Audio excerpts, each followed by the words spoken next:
রাত প্রায় ১টা। বাইরে বৃষ্টি পড়ছে টুপটাপ। রিমা নিজের রুমে বসে ল্যাপটপে কাজ করছিল। হঠাৎ ফোনটা বেজে উঠল। স্ক্রিনে লেখা মা কলিং। রিমা থমকে গেল। হাত কাঁপতে লাগলো, কারণ তার মা মারা গেছেন ৩ বছর আগে, এক ভয়াবহ সড়ক দুর্ঘটনায়। ভয়ে কাপা হাতে ফোন ধরল। ওপাশে পরিচিত কণ্ঠ। বাবু, দরজাটা খোলো, মা এসেছি। রিমার শরীর জমে গেল। চারপাশ নিস্তব্ধ, শুধু বৃষ্টির শব্দ। সে ধীরে ধীরে দরজার কাছে গিয়ে চোখ রাখল। দরজার ছিদ্রে বাইরে কেউ নেই। কিন্তু ঠিক তখনই দরজায় ৩ বার কড়া নাড়ার শব্দ। টক, টক, টক। রিমা ভয় পেয়ে পিছিয়ে এলো।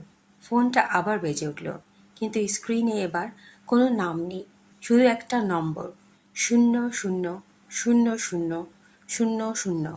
রিমা সাহস করে দরজা খুলে ফেলল। কেউ নেই, শুধু ভেজা মেঝেতে দেখা গেল দুটি কাদা মাখা পায়ের ছাপ, যেন কেউ সদ্য ঘরে ঢুকে গেছে। রিমা ঘুরে তাকাতেই বাতি নিভে গেল। অন্ধকারে সেই কণ্ঠ আবার ফিসফিস করে বলল, তুমি তো দরজা খুললে, তাই না?